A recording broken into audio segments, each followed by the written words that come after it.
to put commercials in, you do have to vet them so that you don't let complete lunatics be accepted, or you'll have this kind of problem.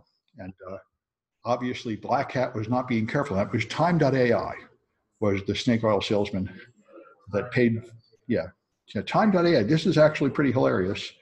They've got a website, they've got videos, Time.ai. Let's see. Let's try Google. Okay, and Time AI. There you go, Time AI something. These are guys that sued them. These guys have a website. Here it is, Quantum Encryption and Data Sovereignty. They've got videos about this. They claim that they are using quantum mechanics and quasi-prime numbers and a bunch of random other meaningless buzzwords to make something perfect, which doesn't make it the least bit of sense. It's just like most blockchain things, it's just a bunch of random words thrown together like through a blender. And there were real cryptographers at Black Hat screaming and yelling, saying, "You idiots, get off the stage, this is garbage," which apparently it is. But 115,000 is one number I saw. Yeah, they paid a pile of money to give basically a commercial at Black Hat, and then they felt like Black Hat had an obligation to let them give their commercial without letting people protest. I don't know, but there's a pile of money in a lot of similar blockchain startups that are just totally fake. Right now, if you just put a couple buzzwords in the title, people will invest. This was true in 2001 too. All you had to do is put web in the title and money would fall from the sky on you. So they had e-dog food and e-pets and e-everything. All you had to do was say we were making a internet version of whatever, and everybody would invest in you, just like blockchains now, because it's going up. So they think it will go up. Yes. Yes, every buzzword. Quantum encryption, multidimensional, including time, music, artificial intelligence, and quasi-prime numbers. So, and there's also something about space or time travel or something. You know, it's just, there are people who do this. It's a common marketing technique to just have every buzzword. It's one way to optimize search engines and such. Anyway. Using all of them, you would think that'd be like a red flag. Well, it is a red flag for anybody who cares about quality, but you're looking for speculators, and all they care about is it going to go up? Like all the money flowing into blockchains now, even though blockchains don't have a single use case. So people invest in it though because they think it's going to go up, and they don't care if it's real or not. So anyway, let's see. We got a few more minutes before class. See if anything else is fun. We're going to lose our measles-free location. And Pinterest is responding. And this one's pretty entertaining. And let's see if there's anything else worth mentioning. Saudi. What's that? Saudi consulting thing going. Oh, well, we haven't been doing it since we're just about to restart it. We stopped to get ready for Black Hat, and the details aren't clear yet, but it's still going on. Couldn't make it to class, but I'm watching remotely. Well, that's fine. Everybody's, that's the idea. Anybody can attend remotely. That's fine. Anyway, so here's a few more. So the United States is now going to lose its measles elimination status. We do have some measles, but you are considered to have eliminated measles if you don't have a rising number of cases. And you have eradicated a disease when it's no longer on the planet. And there are only two diseases that have achieved that. Smallpox and a more rare disease have actually been eradicated on the planet, although until recently, there were caches of smallpox held in highly secured laboratories for ostensibly for research, but most cynical people like me assume they're there for making bioweapons, because now that you've eradicated and people don't get inoculated anymore, you could totally use it as a killer bioweapon. So I doubt smallpox is really gone, but it's apparently not spreading among humans anymore. And the United States, however, has more measles than it's had in a decade. It's rising fast, and we're going to lose having eradicated measles entirely because of the anti-vaxxers, who have convinced a large number of people that vaccination is bad for you, and they've stopped taking vaccination because of that. So one response is Pinterest. Pinterest is going to actually change how they find vaccine information, because if you Google vaccine information or go to YouTube or anything, the top 10 hits will all be fake. Anti-vaxxers who are the politically popular movement, just like most fake news in this is that sends over real news. And so they're now taking a few trusted sources like the World Health Organization and they're making those be the answers for vaccination on Pinterest. I wonder what this will do to them, because I know one of the social networks tried this. It was Tumblr. Tumblr was very popular and sold a few years ago for about $3 billion. And then they blocked the porn.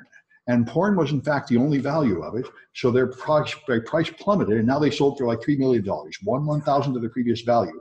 So I think if a social network removes the fake stuff, they'll probably lose most of their customers, I would think. Because this one is Pinterest, which I think is owned by, Facebook now, isn't it? I'm not sure. But anyway, Pinterest has decided to stop disseminating fake vaccination information. And I wonder how much that will hurt their bottom line, because people go to these things to see the exciting fake news. That's a large part of it. I think if YouTube was to stop disseminating fake political news, it would really hurt the bottom line. But we'll see. They might be motivated to do that. So this one's another thing. If you have an open source project, it's really annoying. People put incredible time into it. And how do you make money? And these guys have now started putting ads on your page while you're writing code. I know Ubuntu tried this a few years back. They put ads on the desktop. And Firefox tried selling branded phones and hats and stuff. And the open source community has a real religion against money, which is kind of mad, but they consider it immoral to do this. They're all screaming and yelling, wait a minute, why are there ads in my terminal as I'm writing code? But somebody has to pay the bill. This is the whole nonprofit thing, which I've never really understood. You try to make a business without making money. And every one of them is amazed after a few years and they discovered, gee, the developers aren't happy when they can't pay their rent. And who could have seen this coming? I'm an evil, filthy capitalist. I think you should charge money and pay your bills. That's the American way. Like Splunk. Splunk charges a lot of money and they're rolling in the dough. They pay a lot of their developers. That seems to me like the way you do it. Make a good product, charge money for it. But that's filthy American capitalism. Anyway, so I think we're down to the official time here. If anybody wants to add, you can. I'll have the ad codes at the break, but I don't know if enough of that's going to happen that matters.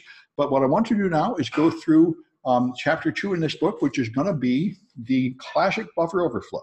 So I had some slides, and I've just updated them all for these cloud servers.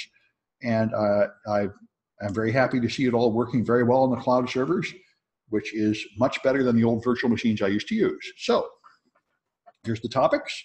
We're going to talk about how buffers work in C.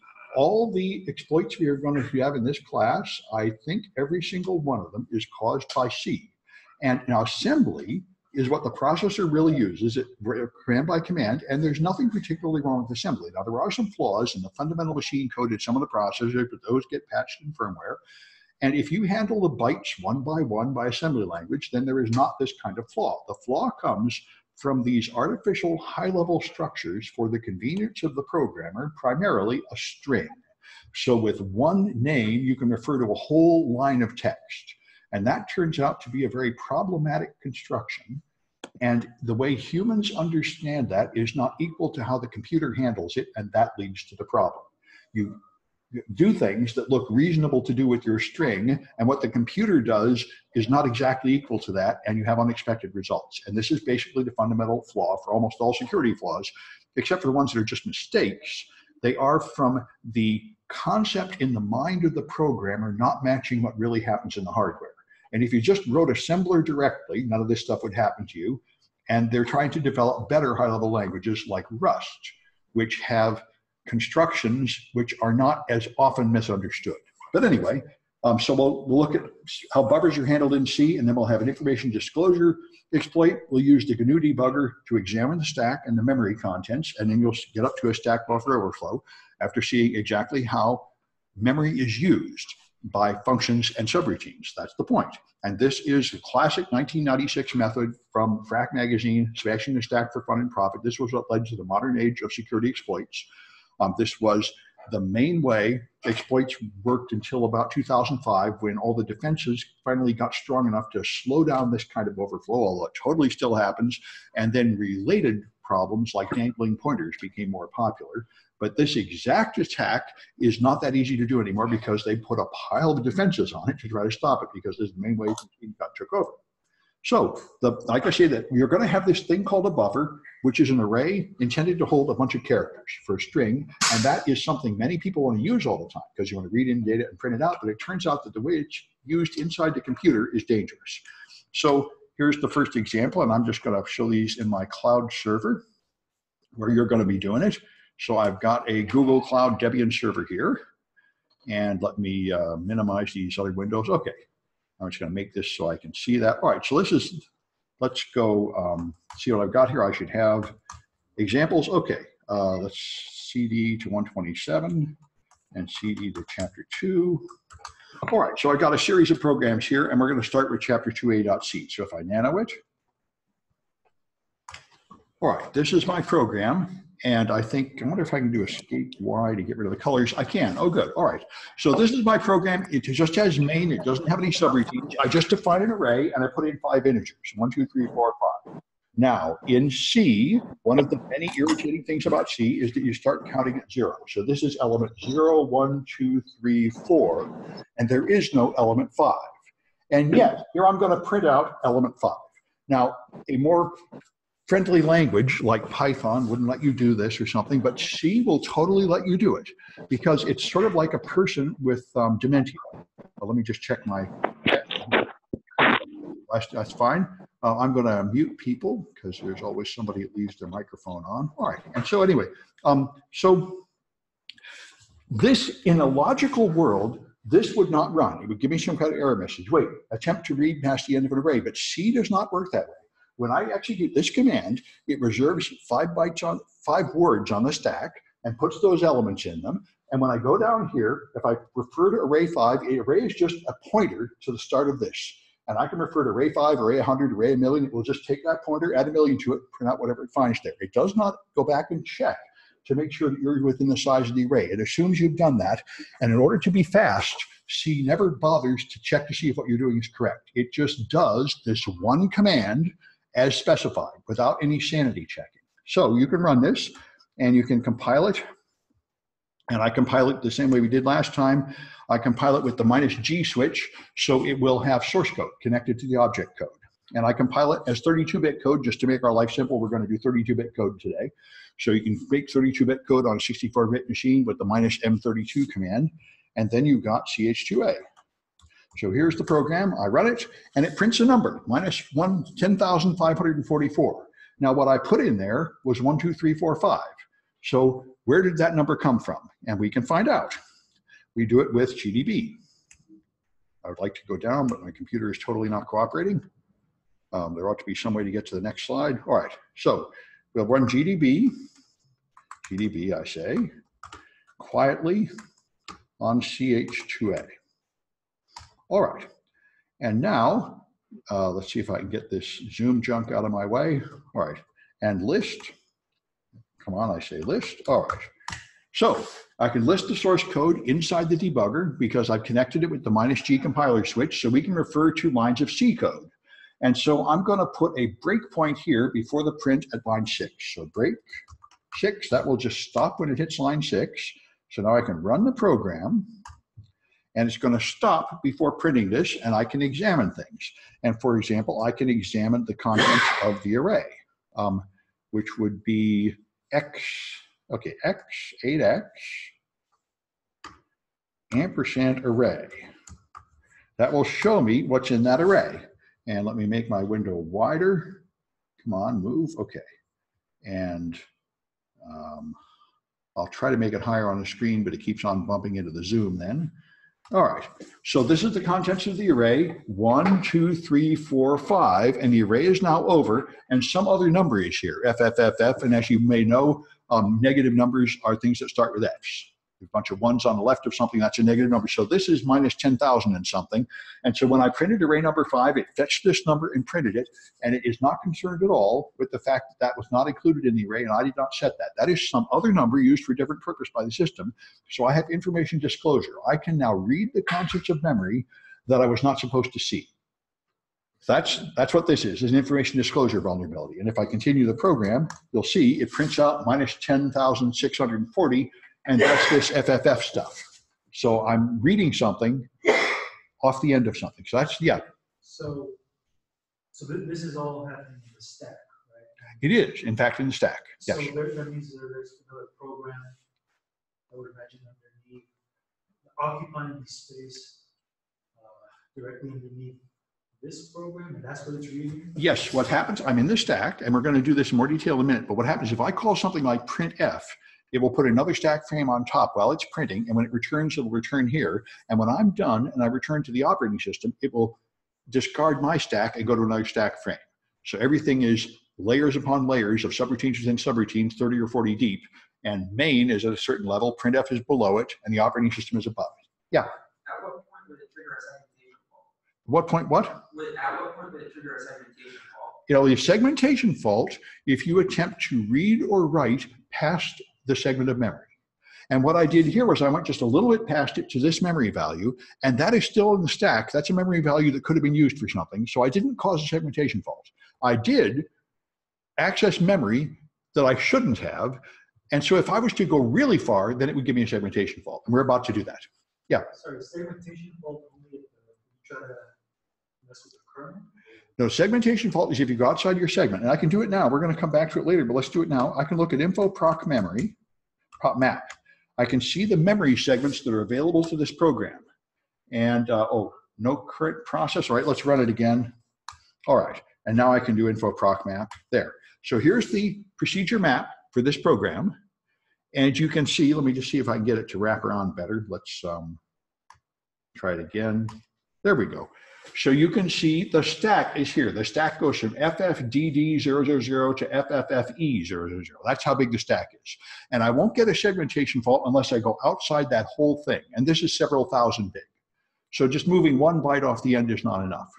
But if I move maybe 1,000 bytes off the end, I might hit beyond the segment, and then it will say segfault. You attempted to use memory that is not allocated. And you can only use these ranges of memory, which is why if I put in AAA, which is 41, 41, 41, 41, that'll be a segfault because that is not allocated for my use, those addresses. A lot of addresses are not allocated for my use, just these segments. And if I try to use anything outside here, the operating system will say, wait, you're not allowed to do that. Your program has to stay in its lane. You have these regions of memory to use, and you're not allowed to use anything else. It's a very good question. This is the point of this whole lecture, is you just get used to viewing the memory segments and understanding how they're used. Yeah? Is there a way around this before or now or no? Like, is there like? Well, you can launch a new process. Yes, there is a way around it, and we'll get there when you get to Windows. You can reallocate the segments at runtime, and that's what you have to do in Windows. Windows, as we mentioned briefly earlier, and we'll see in much more detail later, Windows has a bunch of defenses to stop you from doing this. For example, they'll mark the stack not executable. So when you try to execute code you put there, it won't run. So if you want to get around that, what you can do in Windows is you can call an API call that changes the permission for the stack. And you can also call an API call that allocates a new section of memory with whatever, and then puts data in it. So there are ways around it.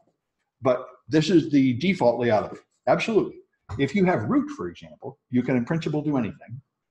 But if you can change things like the permissions and memory layout, but if you don't change it, then you have to obey the rules of the compiler's general conventions. Yeah. Just to feel like the size of the stack is what? The size of the stack here is from DD1000 to FE1000, so it's typically about 2/1000. That's what I normally see. So that'll like determine your program's tolerance. Yes, you can't have more than 21,000 in hexadecimal bytes on the stack, although I think if you were to allocate something like an array with 1 million elements, then your compiler might just make this bigger. But this is, I think, the default for small programs that don't use much. They start with 21,000 on the stack. It's not a very big number. And there was a CTF I did one time where we had to do an attack, and I couldn't find my code. And I finally just did a brute force attack by trying every address in there, because it's not that many. I ran the exploit like 10,000 times. I gave myself a NOP sled of about 500. And then I jumped by 256 through this whole space and only took about 420 tries until I found where it was. So this is actually not that big a space. But of course, for small programs like this that only have a few local variables, you don't need much, and that's, I guess, the smallest setting in the compiler. And when you compile it, you can set that. Anyway, these are very good questions. So let's quit from here and go on to the next one. Let me just see if there's anything worth mentioning in the slides. I think it's all, oh, the second one is denial of service. So this is CH2B. Let's take a look at a nano. So now let's get rid of the colors to make it easier. Okay, here I have the same thing. I make an array with 5, and now I just set the 1,000th element to 1. When it goes again, a more sensible language would not let me do it, but this will just take the address of the first element, add 1,000 to it, and then put a 1 in there. So it's going to go 1,032-bit words off, starting an array that only reserved room for 5. So let's see what that does. As you might imagine, so let's get out of here and go without saving it. I've already compiled it, so if I do CH2B, Now I get a segmentation fault. I've gone too far, and if I want to know why, I can run it in GDB, ch2b, and I can list stuff. And so here, I'm about to write something to array 1000. Let me see what my plan was. I think probably break 6. See if I can get this thing to go down. Totally won't go down because computers are horrible. Okay, I got to do this. All right, so, all right, that one's just crashing. So I guess it's not really worth pointing out. But I mean, I'll try and figure it out. Since we've already talked about it, let's go off my plan a little and figure out where array 1000 is. So let's put a break at 6. And let's run to that point. And now examine array. That's what I thought. I can see the address. Array is here, FFFF D654, and the first element is 1. So I can examine /10x, starting at array, and here they are, 1, 2, 3, 4, 5, and then there's other numbers which were not specified here. And so I might wonder where array plus 1000 is. And I think I can just do, can I do plus 1000? I don't know. Might have to do bracket 1000. Okay. Right, can't access memory up there. See, that would be FFFF E454 because it started at D654. And adding 1000 would take me to E554, but it can't access it. And this is why it crashed. And why can't it access it? Because we're going to go off the size of the map. So info proc map. Okay, the stack only goes to FE1000. And at the end of it, I tried to go to FE554. I tried to go 5F4 off the end of the stack, and it can't do it because it exceeds the size of the stack. So that's why it crashed. I cannot read outside my bounds. I can't write out there either. It's not within the stack. Yeah, it's not within the allocated range. So I've gone off the end, and instead of doing that, it sends an error message and stops running the program because you have gone out of bounds. All right, that's denial of service. So the first one I had information disclosure. Now I have denial of service. I made it crash. And all right, so now we can make one that prints out more information, which is ch2c, just so we can see what's going on here. All right, so this one, all I did was the same thing. I make an array with 5, and then I count up to 1000 and jumping by hundreds, and I try to put 1 in each one of those. 1 in the 100 down, 1 200 down, 1 300 down, and see how far I can go, just so I get more of a clue of where it's going to end. And so if I run this one, ch2c, it's able to go here and here and here and here, but then it crashes. So we already looked at FE1000 is where the stack ends. So I can write here, I can write here, I can write here, but when I try to write past FE1000, it gives me a segfault. So it's pretty simple, and in fact, you can see it right up there. That's how big the stack is. So I'm writing to random places on the stack, which is not a good idea and might cause a crash in a normal program. You'd hit something, but you haven't caused a direct crash right on that instruction until you try to write beyond the entire range of the stack. So it's down here at FE188 when it says, all right, I give up. You got to stop doing this. You aren't allowed to do that.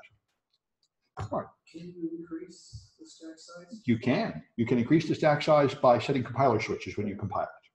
But if you don't, it just gives it a default size. Okay. Exactly. But there is always a limit, and you can in principle go beyond the limit. For example, there's the limit of just physical memory. There are limits beyond which you can no longer go, but that's at 4 gigabytes or something. That's a big number. Good. All right, so that's what you got a segfault. You can see how big it is, and you can see the memory map, which we just did. All right, so the stack. The way the stack works, let me make this big. Okay, the stack is last in, first out. So you have EBP points to the bottom of the current stack frame, and ESP points to the top of the current stack frame. And when you push data on the stack, ESP goes to lower values and makes the stack bigger. And when you pop, it goes down. So if you want to compare, if you push a 1, the 1 will go here. Then you push address to variable here, and the stack will grow up like this, stacking up the values that you push on the stack. And so pop takes them off. So if I pop the first value into EAX and pop it into EBX, then this will go into EAX, the address. This 1 will go into EBX, and then I'll end up down here pointing at, let me make this smaller so I can use the mouse. So this value will go into EAX as you pop it. This value will go into EBX, and then this will be the stack. ESP will point down there. And the old data is left in RAM. It doesn't clear RAM, just like it doesn't clear erased files off the hard disk because it's just a waste of time, but they're no longer considered part of the stack. And when you have a new stack frame, it'll just overwrite them. Just like when you put a new file on the hard drive, it will just overwrite the leftover data. The part about the memory, is it because it's still on, the computer's still on? Yeah, the computer, yeah, if you turned off the power, the memory would forget. But since the computer is on, it will remember unless you deliberately erase it, and your computer, just to save time, does not bother doing things that don't matter. It doesn't bother erasing it. If it was an SSD, it does have to erase it before it can store new data. So there's a garbage collection process that does come by and erase the stuff you're not using on your SSD. But hard drives and RAM, you don't have to erase the old data. You can just write on top of it. So they don't bother erasing it. And that's why you have the science of computer forensics, where you find all this data that's left over on computers, which people deleted, but it was not really erased from the storage device. It's just an artifact of the way storage devices worked for a while. Now that almost everybody uses SSDs, latent data is not very common anymore. You're pretty much only going to find the active files. Deleted files are, in fact, pretty much automatically erased these days. So the EBP is the pointer from the bottom of the stack, and you can put things on the stack either by pushing and popping, or you can just take EBP plus 10 to point somewhere on the stack, and you calculate from ESP and EBP to locate things on the stack.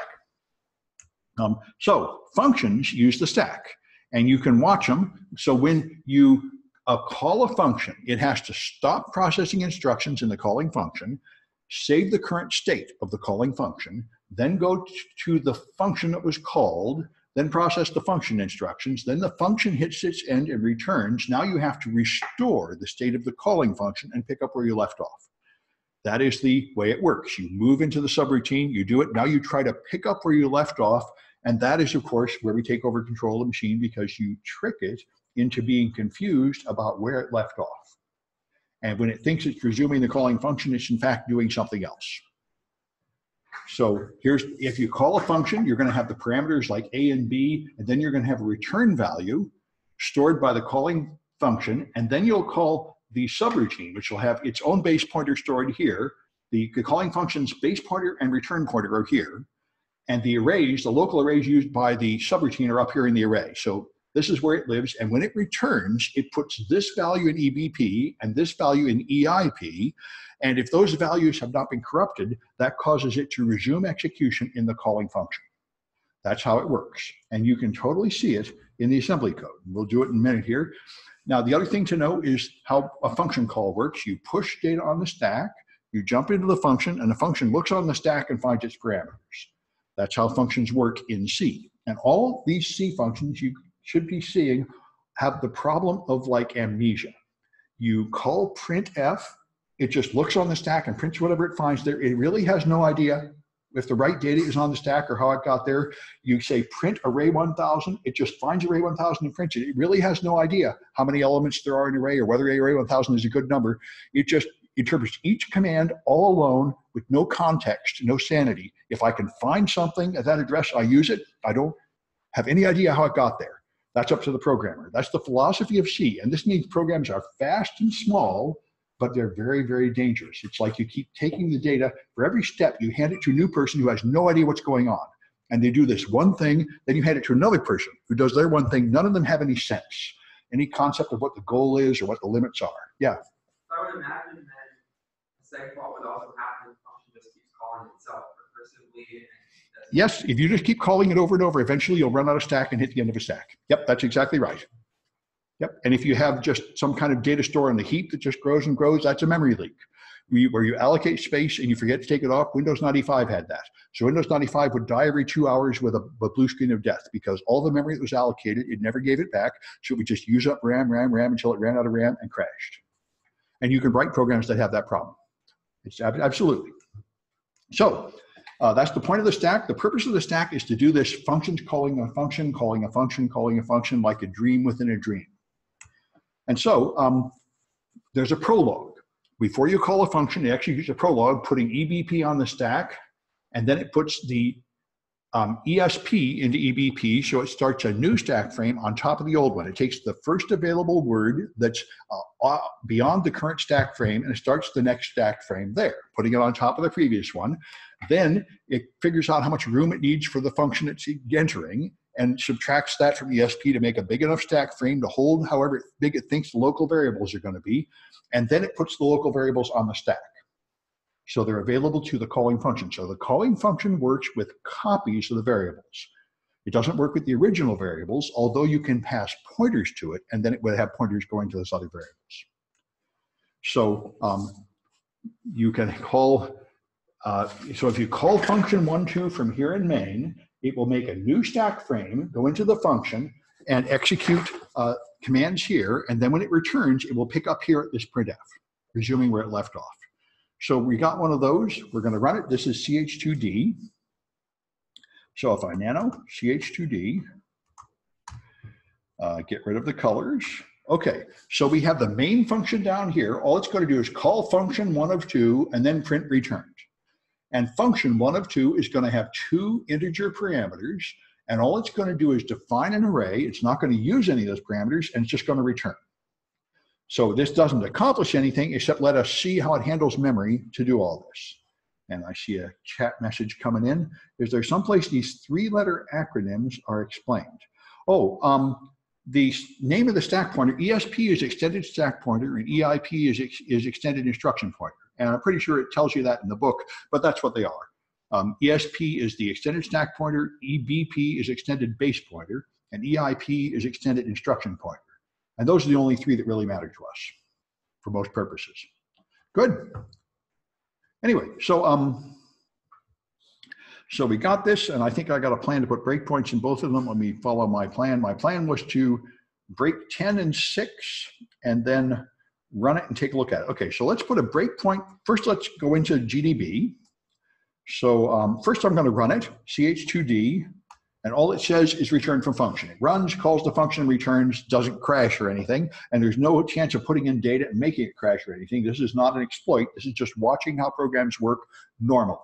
So we put it in GDB of ch2d, and now we do list because we've connected the source code to the assembly code so we can do source level debugging, and we're going to put a breakpoint here before it enters the function, and a breakpoint inside the function. So a break at 10 and a break at 6 would be fine.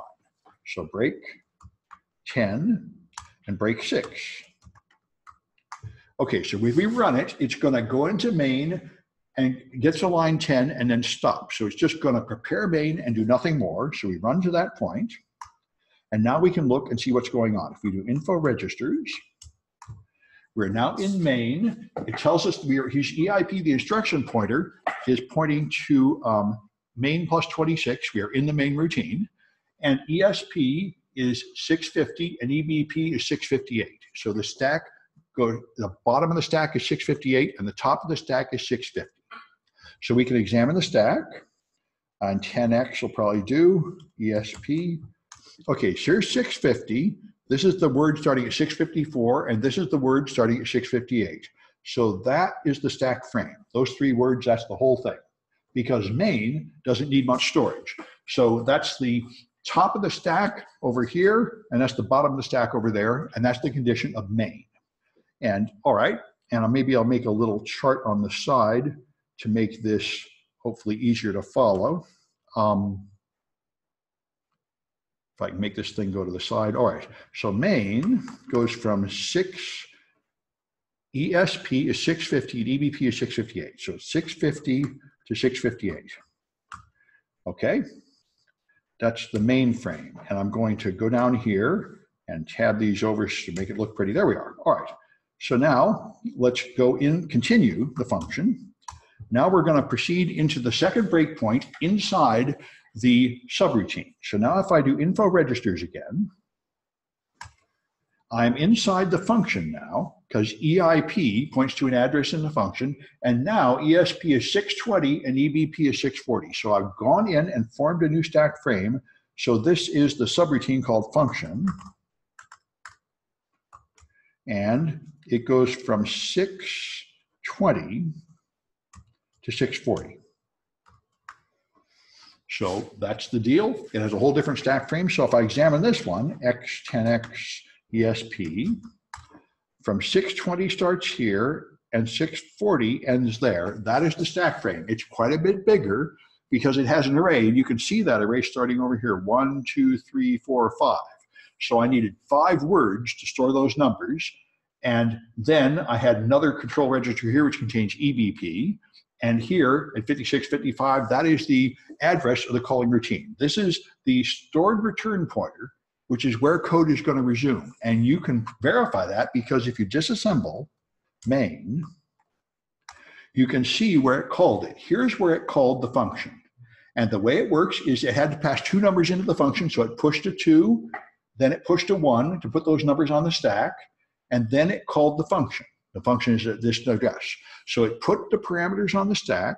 It called the function. The function made a new stack frame. And when the function is done, it should resume here at that address, 565555E9. And if you go back to here, that's what that number is, 565555E9. That number is the address to return to when you come back. That's how it works. And the one before it is the EBP, which is also important, but not as important as the EIP. The EIP is the crucial thing that gives you direct control of the computer. If you control EIP, you can tell it what instruction to execute. And that constitutes remote code execution in most practical situations. So that's that part of it. And I think we might want to look at the Prologue here.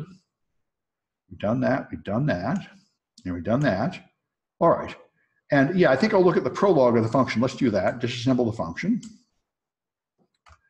Disassemble the function here.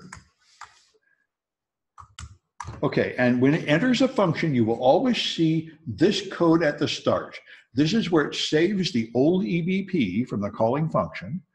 And here it moves ESP into EBP. So that starts a new stack frame on top of the old one, moves EBP into E. And then it moves it subtracts 20 from ESP. So it reserves 20 words to make the CSP smaller. So the EBP is now set to what used to be the next available word. And the ESP is moved down to a lower number by a gap big enough to hold all the room for the local variables. That's what's going on here. And you'll see this at the start of every function. The only thing that will change is this number. That number will change to whatever the size of the local variables are. So, sorry. Yeah. No, go ahead. Yeah, that's fine. But this is called the Prologue. You'll always see a Prologue at the start of every function. Yeah. Is it overriding what you had assembled or no? When you had it assembled, when you disassemble it, is what you had assembled erased, gone? Or no, not at all. All disassembly does, it's still sitting in memory, ready to run. All disassembly does is create this human readable stuff. The real contents of memory don't look like this at all. And this is a really good question. Here's what the code really looks like. Let's look at this memory here.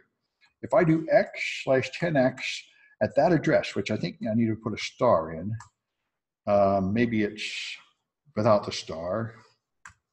Yeah, all right. This is what the contents of memory really looks like, 83, 5, just random junk. That's what machine code really looks like, just a bunch of bytes. And the first couple of bytes here are one instruction, the next couple are the next, 55 is one instruction, the next 2 bytes are the next instruction might be 4 bytes long. That's what is really happening. And when you disassemble, what it does is interpret that into this somewhat human readable stuff. This is artificial. This is not anywhere in the computer. This is a human interpretation of the bytes. And here it tells you the first instruction was only 1 byte in size. And so it went from +0 to +1. The next instruction was 2 bytes. The next instruction was 3 bytes. So the instructions occupy different numbers of bytes. And this is the human interpretation. That's what disassemble does. It just presents the data in a more readable way. But the fundamental data in the computer is always just this, just raw binary or hex, just a string of it all run together. Okay, I got it. Yeah, that's real important. Disassemble is not really taking something apart and breaking it. It's just letting you see a human readable interpretation of it. And perhaps it's a bad word for that, because it sounds like you're breaking something, but you're not. That's what they call disassembly. Good. So that's the Prologue. You've seen it. And here's when it does a return with commands like leave or return, then it pops that stuff off the stack and puts it back in EBP and EIP to resume where it left off. All right, so that's the Prologue that you'll see at the start of every function. And there's the saved return address, which we did. You can see that the return address is going to go back to the right address where it belongs. So here comes a message. Instruction in x86 can have variable byte lengths. Yes, it absolutely can. And this is important to know. It is not true that it has to be a fixed length, not at all. So many instructions are just 1 byte, and a lot of instructions are 5 bytes because they have an immediate address. Some are even longer. So they don't have fixed byte length at all. Now, there are some instructions that have to start on a word boundary. So sometimes you have an instruction that ends like at byte number 17, and the next one has to be at an even number like 20, so you fill with NOPs. That's why NOPs exist. NOPs exist to fill a few bytes because certain instructions do have to start on a word boundary, but they're not all the same size at all. Not in 8-bit, 16, or 32, or 64-bit assembler, and none of those are the instructions all the same size. That's a very good question. And I think the same thing is also true in ARM instructions. I don't think any computer has a fixed byte length for the instruction size. That would just be a waste of space, and nobody does it that way. Good, but it would be a lot neater if they did it that way, but they don't. Everything's always like cramming and trying to get the most functionality and the least memory and everything. And I always wondered why they are always squeezing so much, but people pay extra money to get a processor that's 5 or 10% faster. And everybody freaked out when we had Spectre and Meltdown, and that meant everything was going to get like 20% slower, and they all panicked and I always wondered, a lot of my students will work hard to get the fastest machine and overclock it and everything, and I really don't care. It can take a little longer. It doesn't bother me. And you have to get more performance. I say, I don't really care. But in general, people want more and more and more, and they're very upset. Anyway, so let's make a stack buffer overflow exploit now. So this is chapter 2E. This is where we get down to the real issue. So nano CH2E. Those previous ones were real exploits, but they were not very powerful exploits. We had denial of service and information disclosure, and that's something. But the real hotness is when you can just take over the machine and do anything you want, and that's what we're going to have now. So the main routine is down here, and all it does is call something called user input and then return. And user input defines a buffer with 30 bytes, and then it reads input from the user without limiting the length with the getS function. And then it just prints whatever it got. So here I have an opportunity to actually put in more than 30 and cause an overflow. So let's run that one. Get out of this and not save the changes. If I run that, CH2E, it asks me for something, and if I say hello, it returns back hello. So it just echoes whatever I say, and that's fine. But if I put in something long, like 10 A's, and then I'm going to put in 50 by just using copy and paste, then I get a segmentation fault. So if I reserve room for 30, but I put in 50, it crashes. I managed to exceed. Now, it did not give me, well, it hit a segmentation fault. Now, we know if I put in 1,000, it would actually exceed the limit of the stack. But 50 exceeded it, and not because I directly exceeded it, but because I put in an address that's going to point to an invalid location. So let's run it and see it crash, and now we'll debug it and watch it go. So GDB -Q, CH2E. We can do a list again because we're enabling source code debugging this week. So I want to look at what happened as a result of this read. So after the getS, I'm going to do something, and when it tries to return, it's going to crash. So I'm going to break at line 7 after it takes the input, but before it tries to do anything further. So break at 7. Now I can run, and I'll start with the simple one where I put in hello. Now, it made it to the print routine and stopped. So the first thing you always do before even thinking is info registers to find out where you are. I'm in a function called user input with the EIP there. And here's the ESP and the EBP. Oops. Okay. And the ESP and the EBP go from 620 to 648. So that's how big the stack is. So I can examine the stack, 20x ESP, and I remember it ends at 648. So 648 is here. So that is the stack frame. And I always do this sort of as a reflex before I even start thinking. I find the registers, I highlight the stack frame. Now I think about what's going on. I put in the word hello, and I can spot it just from practice. That is 48, 45. There's the 2 L's, 4C, 4C. Here's the O and 4F. You just, after a while, you get used to this. Reading hex back into ASCII. And here's the null to terminate the string. So these 2 bytes are the hello I put in. Then there's some extra space on the stack. Here's the stored EBP, and here's the return pointer, 56, 55, 56, 16. And on this machine, all the text segment is always up around 56. So that's where it's going to return to. I could disassemble main to see how that's working. And I'll remember this is 5616. And 5616 is there. So up here is the push something onto the stack and then call something. Here's where it calls user input. There's nothing on the stack for this one. Here it calls user input, and when it returns, 5616 is where it will return. So it's operating correctly. It's going to call the subroutine, and it's going to return to the next command. So that's how it works under normal conditions. And now I'm going to put in the thing that makes it crash. So I started over with yes. Now I put in the long stuff, 1, 2, 3, 4, 5, 6, 7, 8, 9, 10, and I put in 50 of those. Okay, now it breaks so I can examine things. I'll do info registers, and I will see that it still goes from 620 to 648, and that is the problem. I put in a large blob of data, but C is too stupid to increase the size of the storage to deal with it, so it's going to take my large blob of data and put it in a stack that is not big enough to hold it. And it is too stupid to realize something's wrong about that. So it's from 620 to 648 is the size of my stack. And I can look at it here. There's the 648.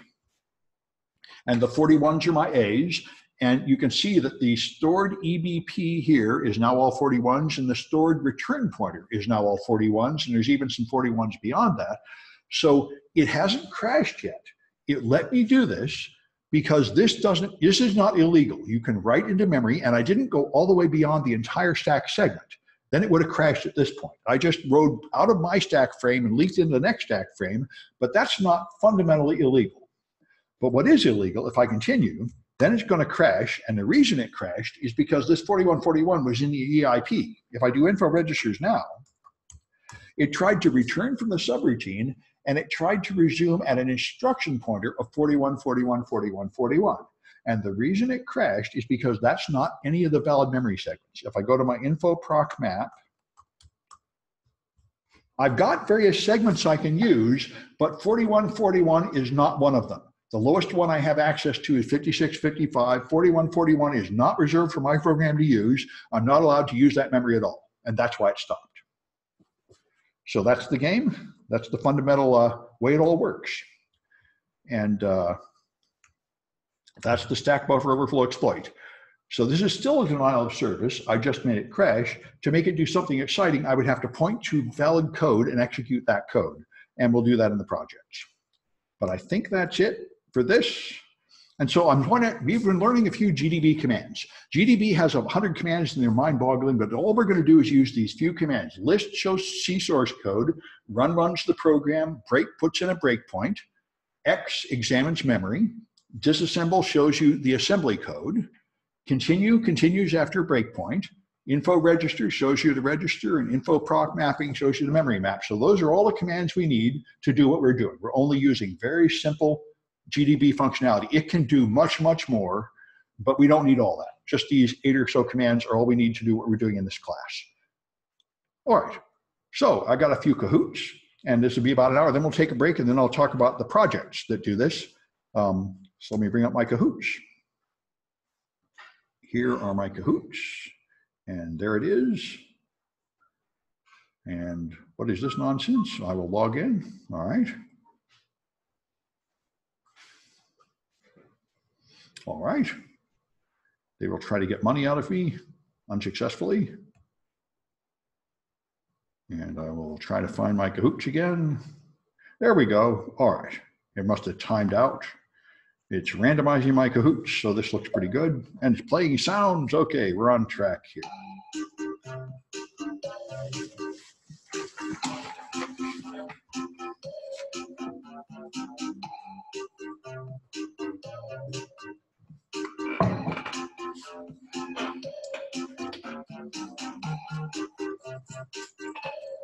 And I've got 11 people online and maybe 7 or 8 in the room, so this should go up to 14 or something.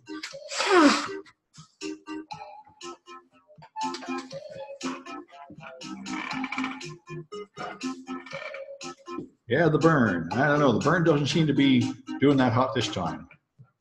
Biden's back on top. Really looks like it's going to be Biden. I think Biden is going to lose. I do not think Biden can beat Trump. But I think that's what they're going to do. For Bernie in the first time around. Yep. But, you know, politics. Yeah, Bernie seems to be all on reruns and not exciting people as much. I think Elizabeth Warren is the most exciting, but I think it's going to be Biden. I think so.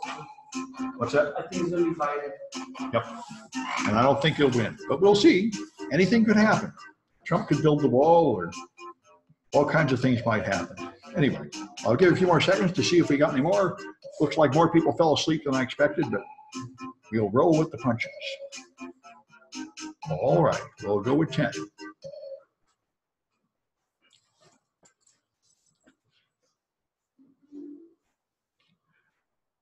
Okay, which language causes buffer overflows?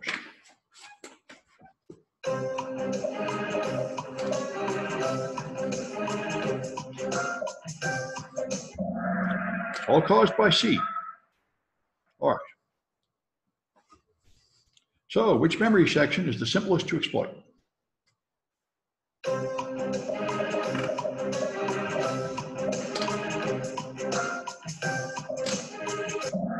Stack buffer overflow is the simplest because the return pointer is right there, right next to the variables. So you can directly control the EIP. Other attacks are more complicated. All right. So what is %x in that command?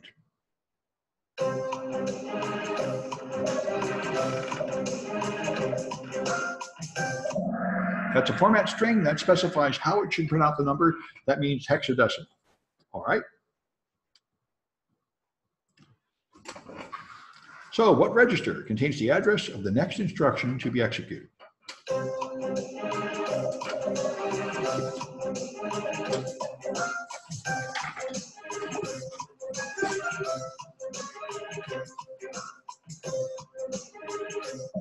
That's extended instruction pointer, EIP. All right. Which register contains the bottom of the stack frame?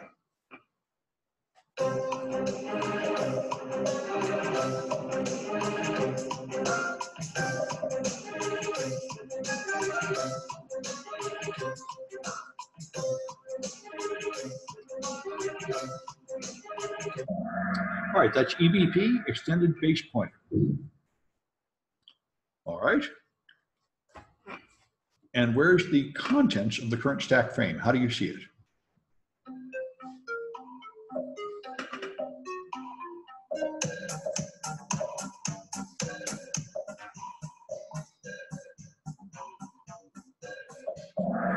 That one there, examine, starting at ESP, and this just means 20 bytes of hexadecimal, 20 words in hexadecimal.